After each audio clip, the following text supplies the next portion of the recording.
Data लोगों को मिला है वो सारा का सारा डाटा फेक है, क्योंकि फाइनली जिन लोगों का सिलेक्शन होना है, जिनका पेपर अच्छा गया है, वो कभी भी उस डाटे को भरने में अपना इंटरेस्ट नहीं दिखाते। कोई भी जो होशियार बच्चा होता है वो अपनी नेक्स्ट तैयारी, अपने जो दूसरे काम होते हैं उसमें लग जाता है। ज्यादातर डाटा प्यार दोस्तों उन बच्चों का है जो कहीं ना कहीं यूट्यूब से पढ़ के तैयारी करके चीजों को लेकर आगे बढ़ना चाह रहे थे, और जिनके पास सुबह से शाम तक यूट्यूब को देखने के सिवा कोई दूसरा काम सेल्फ स्टडी का बाकी का नहीं है। तो आप किसी के डाटे पे मत जाइए, क्योंकि सारा डाटा फेक है। उसमें बहुत सारे बच्चों ने प्यार दोस्तों जब ऑनलाइन फॉर्म भरे जाते हैं तो ऐश्वर्या राय के नाम से, अमिताभ बच्चन के नाम से, अभिषेक बच्चन के नाम से, अमरीश पुरी के नाम से भी लोग फॉर्म भर देते हैं, और ये हर बार होता है। ऐसे ये डाटा भी है, ये अमरीश पुरी ने, ऐश्वर्या राय ने भरा है, ये सारा का सारा डाटा अमिताभ बच्चन ने भर दिया है। तो इसीलिए आपसे रिक्वेस्ट है, इसमें से बहुत सारे बच्चे ऐसे थे जो फेक डाटा दे गए मजे मजे में मजा लेने के लिए।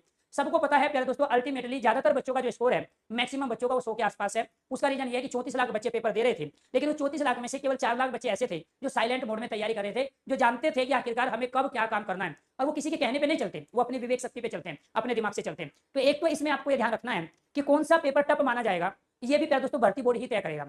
इसके साथ दूसरा ये भी माना जाएगा, क्योंकि उसमें ये नहीं होता कि पर्टिकुलर प्यार दोस्तों एक सेक्शन से टफ होने से पूरा पेपर है। मान के चलो वहां हिंदी आसान आ गई और वहां जीएस टफ थी, तो अपने आप में प्यार दोस्तों पेपर तो टफ रहा ही नहीं है। तो पूरे पेपर में सभी सेक्शन से, वो हिंदी हो, रीजनिंग हो, मैथ और जीएस हो, चारों टफ किसी में भी नहीं थी। इसलिए इसका मतलब ये हुआ कि यहाँ पर पेपर के जो शिफ्ट होगी, हम टफ किसको मानेंगे, एक बड़ा चैलेंज भर्ती बोर्ड के लिए है, और वो डिसीजन भर्ती बोर्ड का है, उसमें हमारा और आपका दिमाग नहीं चलेगा। साथ के साथ नॉर्मलाइजेशन में अब तक की जो कहानी रही है, खासकर यूपी पुलिस भर्ती पदोन्नति बोर्ड के लिए, उसमें देखने में यह है कि 10 से 15 मार्क्स कम और ज्यादा होते हैं। इसके साथ जो क्वेश्चंस गलत हुए हैं वो क्वेश्चंस को प्यार दोस्तों एड ऑन करेंगे, हटाएंगे, इसके बारे में भी कुछ नहीं पता है। अब जो ऑब्जेक्शन गए हैं, आपत्ति दर्ज की है, उसमें से जो आपत्ति दर्ज की गई है, आपने जो सबूत पेश किया है, आपत्ति दर्ज की, उसको कितना 90% माना जाएगा, 99 मानेंगे, 100% मानेंगे, ये भी भर्ती बोर्ड तय करेगा। इसीलिए मेरी आपसे गुजारिश है, रिक्वेस्ट है कि आप फिजिकल की तैयारी कीजिए।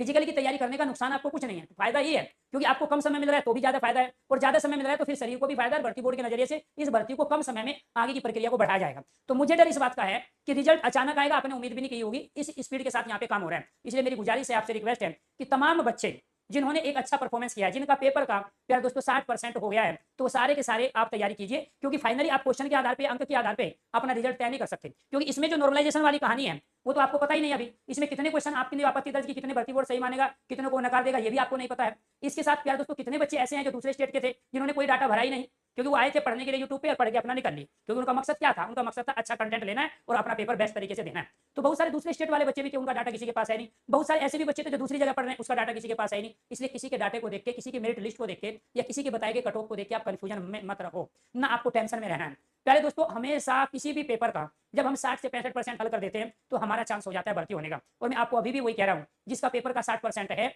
नॉर्मलाइजेशन में उसके नंबर बढ़ेंगे, ठीक है, उसके साथ फाइनल सिलेक्शन में वो चला जाएगा।